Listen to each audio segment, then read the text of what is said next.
By the time Hannah reached the crowd, they were already dragging David toward the tires.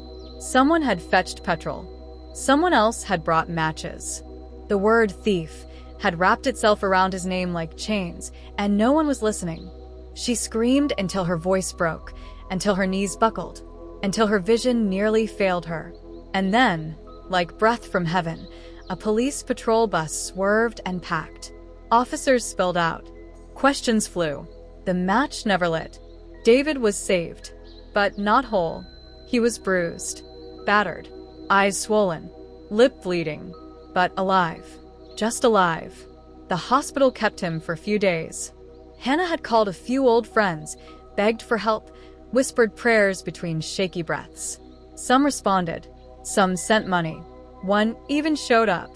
And so, they managed. But when David came home, something had died inside him. He no longer called Hannah by name. He didn't ask for Obaloluwa. He didn't mention Auntie Alero.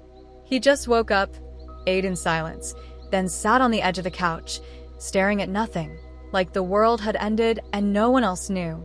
Hannah tried. She tried holding his hand. She tried whispering, "We're safe now." She tried reminding him of their dreams. But David didn't speak. He didn't nod. He didn't flinch. His silence was louder than any scream. The house, once filled with baby laughter and silly evening chats, now held only echoes and bitterness. A silence that crawled on the walls and soaked into the sheets. Still, Hannah kept going. She found ways to feed them. Here a favor, there are a few errands, anything to get food on the table. So she smiled for Obaloluwa. She cooked, swept, hummed old worship songs to herself while folding clothes with trembling hands.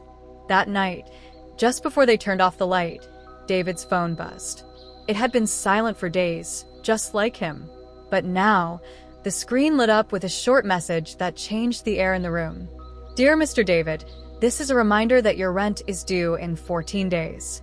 Kindly make payment to avoid inconvenience." Hannah saw the name of the agent. She didn't need to ask, she already knew. David stared at the screen for a long time. No words, just stillness. And then a tear rolled down his cheek. That was the first crack in his armor since the day he returned from hospital. Silent sorrow, finally showing its face. Hannah turned to him, her heart splitting quietly inside her. She brushed the tear gently with her thumb, cupping his face. "Don't worry," she whispered. "We'll find a way. You hear me? We're still standing, and I'm not going anywhere." David didn't speak, but this time he didn't look away either. And in that moment, that fragile, flickering moment, something shifted. Not everything, but something. But every night, she glanced at David's back and whisper in the dark, "Please come back to me." The morning sun filtered in through the curtains, soft and golden, but Hannah felt a strange chill. She reached over to David's side of the bed. Empty. She sat up slowly, thinking maybe he'd gone to use the bathroom. But the silence stretched too long. She checked the bathroom. Nothing. The kitchen? Empty. She opened every door in their small home, each one revealing nothing but stillness and the painful absence of him. Her hands trembled as she returned to the bedroom. Nothing seemed touched. His shoes still lined the corner. His worn Bible lay by the bedside table. But one thing was missing. The old, soft shawl David always wrapped around his shoulders when the cold crept in. The one he never left the house with unless he was hurting. It had been hanging on the back of the chair. Now it is gone. Hannah's heart raced. She ran to the front door. The latch dangled open. Someone had gone out and never locked it back. Her knees buckled. She sank to the floor, hands on her belly, chest heaving. "David, no, please God, no." Tears flowed freely, wetting the floor as she wept with a sound too deep to describe, the kind of cry only grief dares to draw out. She called a few neighbors. None had seen him. Then, still trembling, she strapped baby Obaloluwa to her back, wrapped her pregnancy bump in a large wrapper, and headed straight to the police station, her legs barely steady, but her will determined. She arrived breathless, voice shaking as she spoke through tears. "I didn't see my husband this morning. I think he's missing. please help me find him." The officer on duty sighed, kindly but procedurally. "Madam, we can only declare someone missing after 24 hours. But we'll take down your report now." She nodded, not even hearing the rest. Her world had already shifted into a tunnel of dread. The next day, the phone rang. Hannah picked it up with trembling hands. A soft but firm voice on the other end said, "Ma, we found a shawl and a pair of men's slippers on 3rd Mainland Bridge this morning. Could you come and confirm if they belong to your husband?" At the station, Hannah stared at the items laid out before her. She didn't even need to touch them. The worn edges of the palm slippers. The threadbare maroon shawl. It was David's. Without a doubt. She dropped to her knees, sobbing as if her soul would shatter. The officer placed a gentle hand on her shoulder. "We believe he may have jumped, Ma." And just like that, the only sound left in her world was her own heartbreaking. The next morning, the police swung into action. A full rescue team was dispatched to the sea beneath the 3rd Mainland Bridge. Divers, coast guards, and volunteers scoured the murky waters, their eyes sweeping every wave for a sign, any sign of David. Hannah stood at the edge of the bridge, her swollen feet trembling. Obaloluwa strapped to her back, arms wrapped around her heavy stomach. The salty air stung her eyes as she watched the waters below. The police asked her to go home, to rest. But she didn't move. She stood, eyes locked on the endless waters that refused to speak. From sunrise till nightfall, the rescue mission continued. They dragged nets, they circled boats, they checked nearby banks, but there was no body, no trace beyond the shawl and slippers already found. By sundown, the head officer turned to the small crowd of family members who had gathered and gave the verdict. "We've done all we can. If he truly jumped, the waves may have carried him far. We believe he didn't survive." That was the moment Hannah's knees gave way. A loud, piercing cry left her lips as she dropped to the floor. The sound didn't come from her mouth. It came from the pit of her soul. She screamed David's name, again and again, as if the wind would carry her voice into the waters and bring him back. But the river stayed silent. David's family came days later. Together, they mourned a son, a brother, a husband, without a body. In a quiet, heartbreaking ceremony, they buried the only things left behind, his worn-out shawl and old palm slippers. Hannah held them in her hands for the last time, pressed them to her chest like they were his heartbeat, and sobbed uncontrollably. It felt like burying a ghost. The grief hung thick in the air. 3 weeks after the burial, Hannah went into labor. The pain started late in the night and came quickly. There was no ambulance, no money for a private hospital. She made it to a small local clinic nearby, clutching her belly with one hand and Obaloluwa's tiny hand with the other. The nurses helped her in as she cried, not just from pain, but from a heart still bleeding. Hours later, she delivered a set of twin girls. They were soft, quiet, and beautiful, and they looked just like David. When the nurse placed them in her arms, Hannah broke down. Her sobs shook the room. She kissed their foreheads, holding them close to her chest like she was trying to fuse them into her soul. "David," she whispered. It didn't even wait to see them. She cried until the tears ran dry, and then she held them tighter. As the clinic lights dimmed and the night crept in, Hannah stared at the ceiling in silence. She had 3 children now. No husband, no job, no home of her own. But she had breath, and she had love. And somehow, that had to be enough. Life after David became something else. A reality Hannah never prayed for, never imagined, never deserved. But there she was, alone, grieving, nursing, surviving. She would cry silently at night, pressing her lips together so Obaloluwa wouldn't hear. But no matter how much she wept, the world would not pause for her pain. The rent was due. The children needed food. Life moved on, and she had to move with it. After months of struggling to keep up with the rent David left behind, the inevitable happened. She was ejected. On a rainy afternoon, with her babies crying and her toddler tugging at her wrapper, the landlord's boys threw their things outside. The sight of their bags drenched in rain broke something in her, but not her spirit. A good Samaritan, a distant cousin of David's friend, offered her a small room in a face-me, face-you compound. It was small, just enough to fit one mattress and a few pots, but to Hannah, it felt like a palace of mercy. She dropped to her knees that night and thanked God in her tears. Family and kind strangers came around. Bags of rice, secondhand baby clothes, small cash gifts. It helped for a while, but Hannah knew she couldn't lean on people forever. Every time she looked at her babies, Emanuela and Gabriella, barely a year old, and her quiet, understanding son, Obaloluwa, she whispered, "I will not fail you." When the twins turned 1, she took a bold step. She found a modest daycare that charged little for care and was close enough for her to check in during work breaks. She started applying to banks, supermarkets, offices, anywhere she could work with dignity. But rejection became her companion.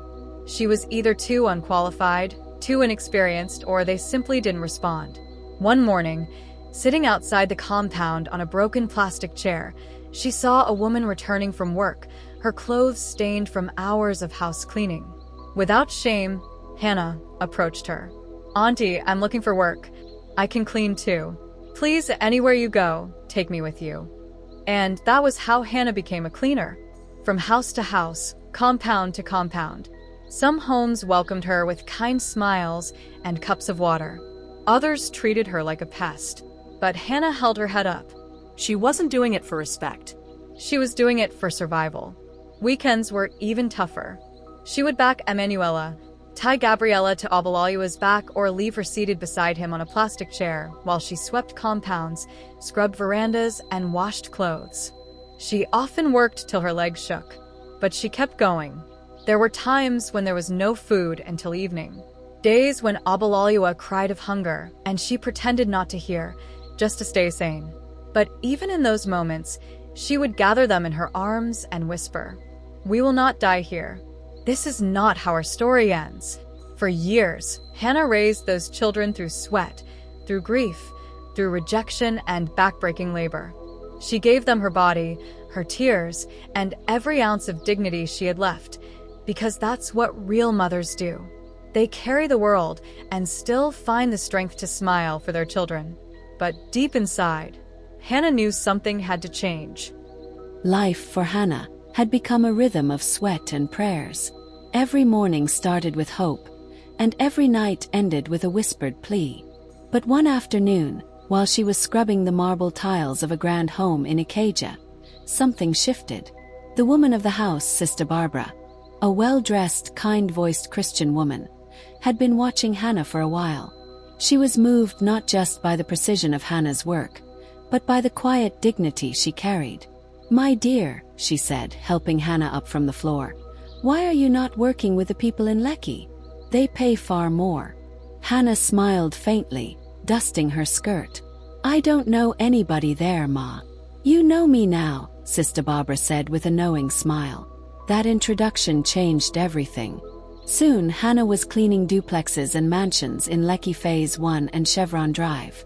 The pay was better, and some of the clients began calling her directly.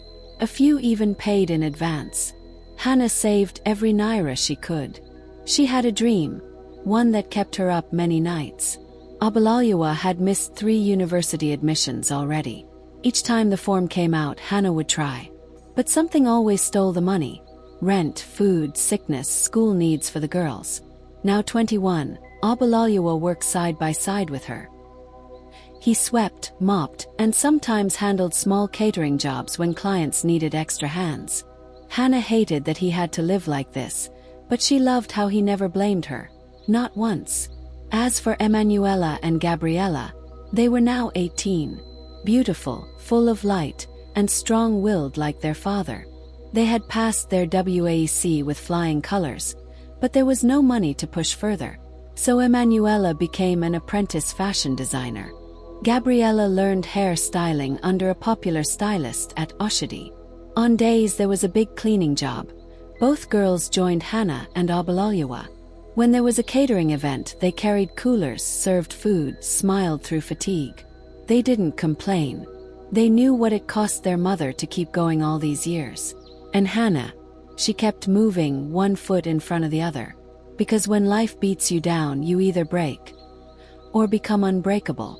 He chose the latter. When Sister Barbara called that morning, Hannah was stirring watery pap for the twins. The sun hadn't even fully risen, and Obaloluwa was still yawning, trying to warm his tiny feet against the cold floor tiles. Life had been harsh, but that call, it carried a tone Hannah hadn't heard in years. Hope. A job, Hannah. Big one. Not house to house. A real event. A wedding anniversary for one of these big Lekki families. Cleaning and catering combined. And the pay, my sister, it's not the usual peanuts.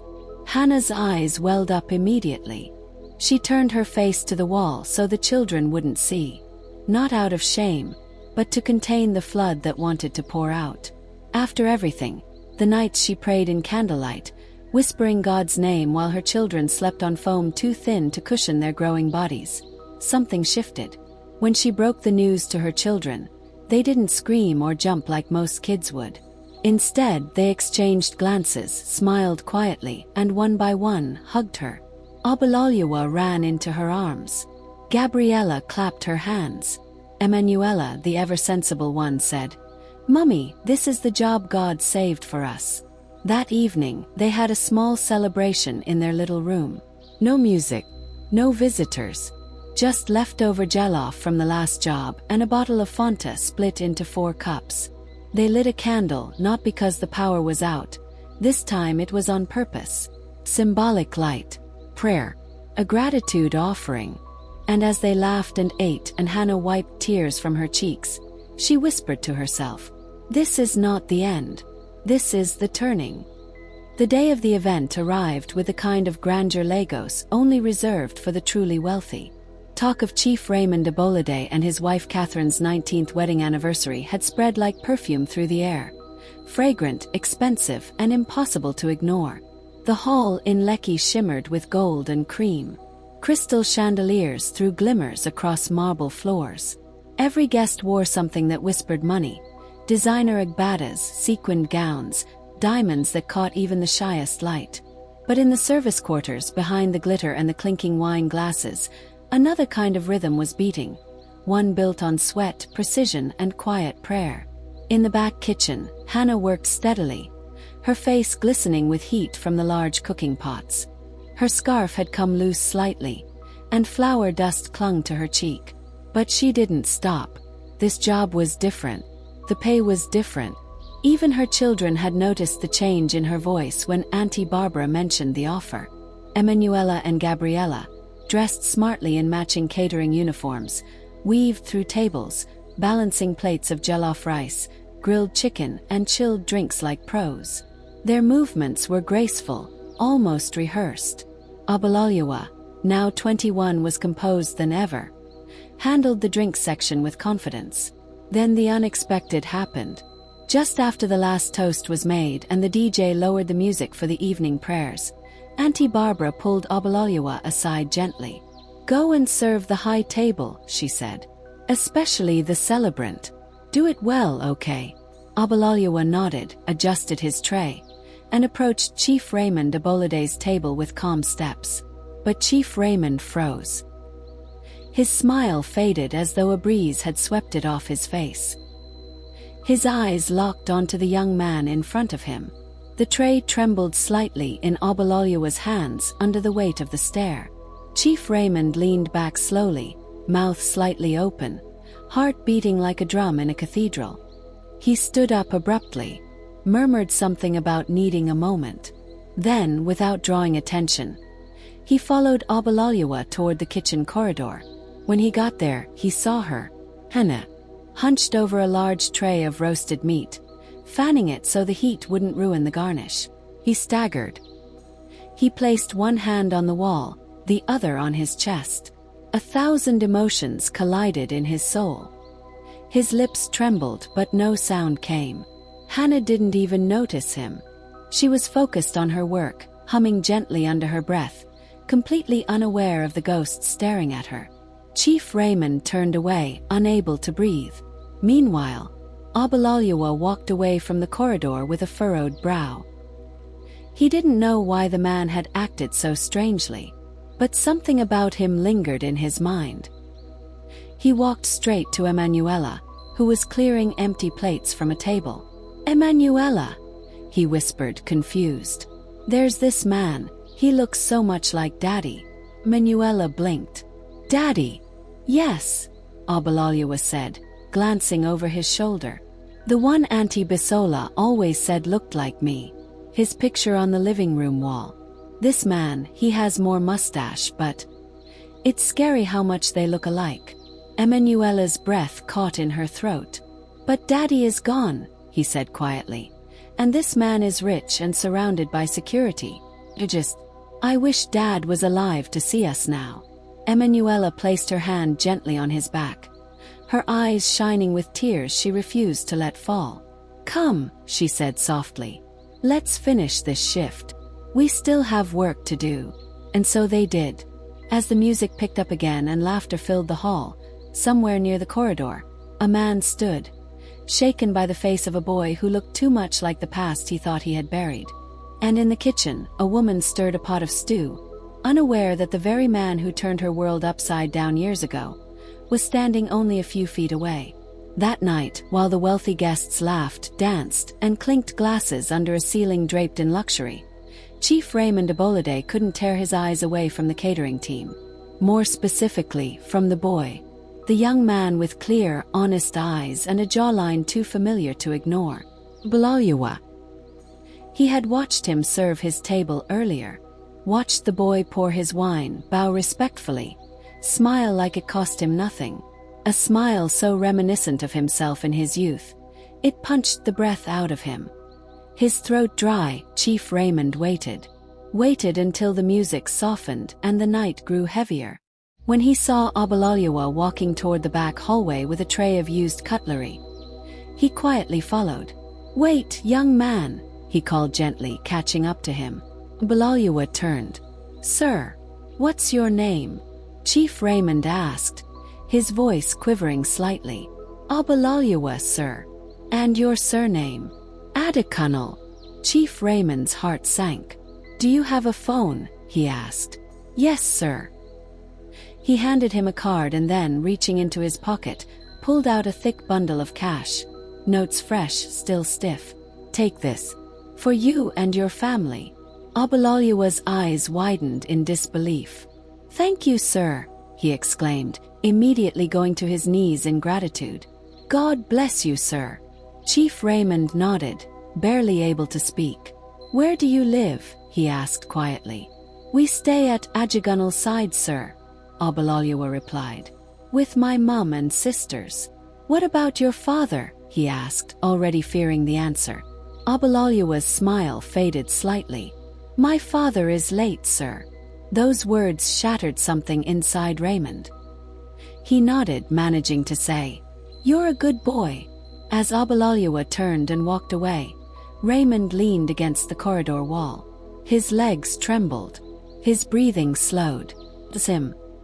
He's mine. I guess my twins should be around too." Moments later, he drifted quietly out of the hall. His driver pulled the car around. Inside the air-conditioned backseat, his wife Catherine, dressed in stunning gold lace and diamond jewelry, was still glowing with joy. She leaned into him, kissing his cheek. "It was a beautiful night, my love," she whispered. He said nothing. As the car rolled through the quiet Lekki streets, his eyes caught sight of them. On the sidewalk under the harsh streetlights, Hannah, walking barefoot with her catering shoes in hand, flanked by her children, all smiling and laughing. Hannah's wrapper was tied high over her waist. Her scarf had slipped slightly.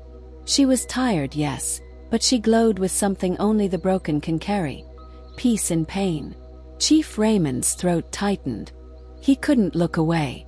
That night, in their mansion, while Catherine laid out her anniversary gown and chatted excitedly about their party, Raymond excused himself and locked the bathroom door. He broke down. Silent sobs racked his chest as he leaned on the marble sink. Water ran from the tap, maybe to drown out his pain, maybe to hide his shame. Catherine, worried, knocked gently. Raymond. No answer. When he came out, his eyes were red. She pulled him close. What is it? Why are you crying on the night of our celebration? He collapsed to his knees before her. Catherine, forgive me. There's something I never told you. Something I buried. She frowned, confused. What are you saying? I lied to you. About everything. Before we got married, I told you I had never married before. That I had no family. Catherine stepped back, her breath catching. I did. I was married. I left a woman. Hannah. I left her with my child. Pregnant. I never looked back. Catherine's hand flew to her mouth as tears filled her eyes. I saw them today. Boy. He's mine. He's our son. And he served our table today like a stranger. Raymond held her leg, sobbing like a broken man. Please forgive me. I've been haunted all these years, but today I felt the weight of what I did. Catherine stood still, shocked and shattered. Moments ago, it had been filled with soft anniversary music humming from the living room speakers.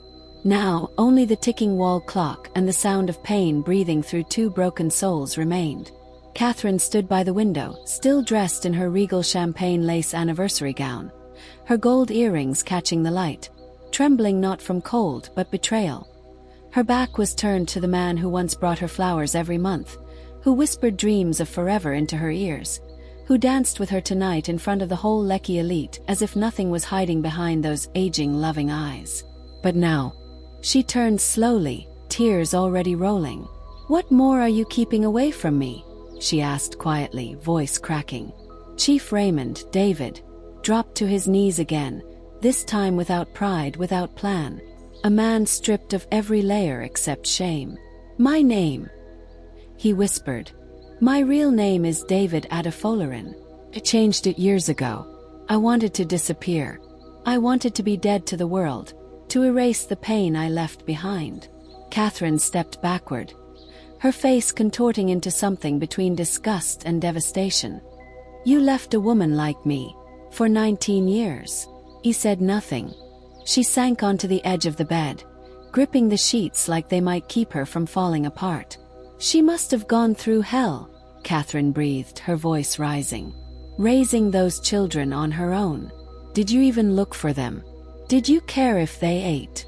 David lowered his head further, ashamed to meet the eyes of the only woman who ever showed him stability after he ran. You are wicked, David. Worse than a serpent, worse than abandonment is deception. His voice broke. I didn't know how to face my shame. When I found you, I thought maybe I could be someone else. Build a new life. You were so kind. I didn't deserve you. But you took me, she snapped. You took me, even though your soul still belonged somewhere else. Her next words shattered the room. Maybe my womb stayed empty because of your sin. David gasped softly, as if the wind had been knocked from him. His head lifted slowly, eyes wet, his lips trembling. I'm drowning, Catherine. I see their faces now. Hannah, Obaloluwa, the twins, and all I feel is guilt like cement. I don't know how to fix what I destroyed. You can't fix it by crying in corners. Catherine cried. You need to face them. Not with money. Not with apologies. With truth. With repentance. She stood up, suddenly strong, radiant in her pain. Go, she said firmly, her eyes burning. Go and sort out your family.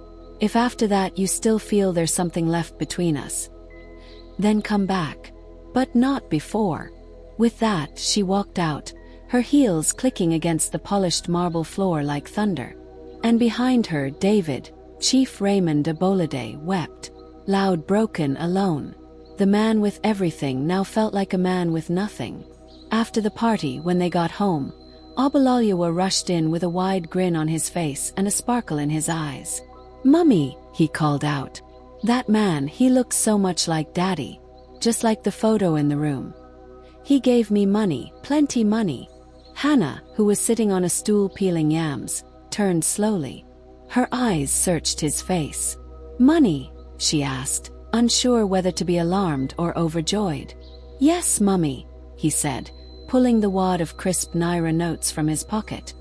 He just gave it to me after asking about Daddy. I told him Daddy is late. And then he gave me this. And he even collected my number. He said he'll call. Hannah stared at the money in disbelief. Her heart swelled with a strange mixture of gratitude and grief. She slowly knelt down, placed the money on her lap, and lifted her hands toward the sky. Oh Lord, whoever this man is, bless him, cover him, use him for your glory. May his hand never lack, for he has remembered the widow and the fatherless. Pause. Her voice cracked. The children watched her in silence as she whispered, If only your father could see you now. Oh, David. Tears rolled down her cheeks. Memories returned like waves crashing against her chest. Memories of their laughter, his silly dance moves, his gentle reassurances when she panicked during pregnancy, the way he carried Obaloluwa as a baby and sang him lullabies. She wiped her tears and stood, determined to cook something special that night. We must thank that man well when he calls, she said, smiling through the sorrow. Just then, Obaloluwa shouted from outside, Mummy! Mummy! She rushed out to see what happened. He stood frozen, holding his wet phone in one hand, water dripping down his arms. A small bucket stood beside him, half full. It fell inside, Mummy. The phone, it's gone. No. No, no. Hannah whispered, walking to him. The man, the number. He nodded slowly, eyes wide with panic. It's gone. He might try to call. I didn't even save his name properly. And in that moment, the hope of expressing gratitude, the chance to connect again, slipped away like mist. Hannah didn't scold him. She simply sat beside him, pulled him close and whispered, If God wants him to reach us, he will make a way, even without a phone. But as she held her son tightly, a silent tear escaped again. Not for the lost phone, but for the uncertainty of life. Thanks for watching. Watch out for the concluding part. Subscribe, like, and comment.